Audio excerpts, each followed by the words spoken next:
नमस्कार, आपका स्वागत है हमारे YouTube चैनल पे। सभी को राम राम। आज लेकर आए हैं बायोलॉजी का टॉपिक, अभावजन्य रोग। किस भोजन को हम नहीं खा पाते हैं, अपने पोषण में नहीं लेते हैं, तो वो हमारे शरीर में रोग उत्पन्न कर देता है। उस पोषक तत्व के अभाव से जो रोग जन्म लेता है वही अभावजन्य रोग होता है। चलिए देखते हैं। एक व्यक्ति खाने के लिए पर्याप्त भोजन पा रहा है, लेकिन कभी कभी उसके भोजन में किसी विशेष पोषक की कमी हो जाती है। यदि यह कमी लंबी अवधि तक रहती है तो वह व्यक्ति उसके अभाव से ग्रसित हो सकता है। यानी लंबे अवधि तक रहता है, जिस कारण से जो है उसके अंदर जो है अभाव हो जाता है उस पोषक तत्व की, और उससे वो ग्रसित हो जाता है, जो कुछ रोग हो जाता है। एक या अधिक पोषक तत्वों का अभाव हमारे शरीर में रोग अथवा विकृतियां उत्पन्न कर सकता है। एक या अधिक पोषक तत्व का अभाव से हमारे शरीर में कुछ रोग और विकृति उत्पन्न हो जाती है, जो कि हम आगे देखेंगे। वे रोग जो लंबी अवधि तक पोषकों के अभाव के कारण होते हैं उन्हें अभावजन्य रोग कहते हैं। वे रोग जो लंबी अवधि तक पोषकों के अभाव के कारण होते हैं उन्हें अभावजन्य रोग कहते हैं। यदि कोई व्यक्ति अपने भोजन में पर्याप्त प्रोटीन नहीं ले रहा है तो उसे कुछ रोग हो सकता है, जैसे कि वृद्धि का अवरुद्ध यानी शारीरिक वृद्धि का रुक जाना, चेहरे पर सूजन आना, बालों के रंग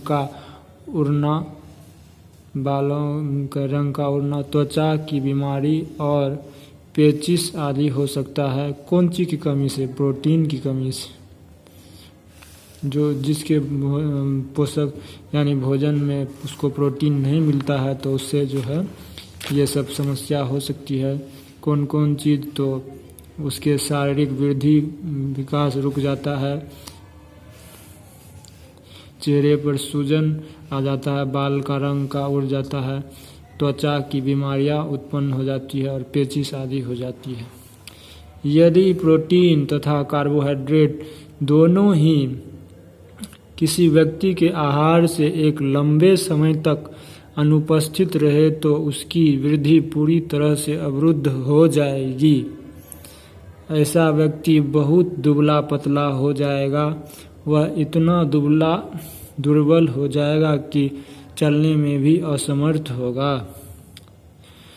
विभिन्न विटामिनों और खनिज लवणों के अभाव से विभिन्न रोग अथवा विकृतियां हो सकती है। विटामिन और खनिज लवण के अभाव के कारण होने वाले कुछ रोग जो इस चार्ट के द्वारा दिखाया गया है। विटामिन या खनिज अभाव से होने वाले रोग या विकार लक्षण। विटामिन ए के कमी से होता है दृष्टिहीनता, कमजोर दृष्टि, जिसे रतौंधी भी कहते हैं। लक्षण क्या है? अंधेरे में कम दिखता है या बिल्कुल नहीं दिखता है। विटामिन B1 की कमी से बेरी होता है, जिसका लक्षण है दुर्बल पेशी और काम करने की ऊर्जा में कमी। विटामिन B1 बेरी दुर्बल पेशी और काम करने की ऊर्जा में कमी। अगला है विटामिन C के अभाव से स्कर्वी रोग, मसूड़ों से खून निकलना, घाव भरने में अधिक समय लगना, ये उसका लक्षण है। विटामिन D की कमी से रिकेट्स, जो कि हड्डियों का मुलायम होकर मुड़ जाना, हड्डी का कमज़ोर हो जाना, विटामिन D की कमी से होता है रिकेट्स। कैल्शियम की कमी से होता है अस्थियों और दांत क्षय का समस्या, जिसका लक्षण है कमज़ोर हड्डी और दांत का गिरना। आयोडीन की कमी से घेंघा या ग्वाइटर रोग होता है, जो कि गर्दन की ग्रंथि का फूल जाना। बच्चों में मानसिक विकलांगता का समस्या होता है, जो कि आयोडीन से होता है। की कमी से, लोह या लोह तत्व की कमी से, और रक्तता यानी एनीमिया जिसको कहते हैं खून की कमी, हीमोग्लोबिन की कमी जिसके कारण से कमजोरी होती है, और एनीमिया खास तौर पर महिलाओं के भीतर होता है। सभी अभावजन रोगों की रोकथाम संतुलित आहार लेने से की जा सकती है। संतुलित आहार का मतलब है जो सभी प्रकार के भोजन के पोषक तत्व उसमें मौजूद हो, जैसे कि हमारे भारत में दाल, रोटी, हरा सब्जी, साग, ये सब संतुलित भोजन में आता है जो हमारे भारतीय भोजन हैं। चाहे दक्षिण भारत या फिर हमारे भारत के दक्षिण इलाके हो या उत्तर इलाके, हमारे देसी भोजन जो है वो संतुलित भोजन होता है।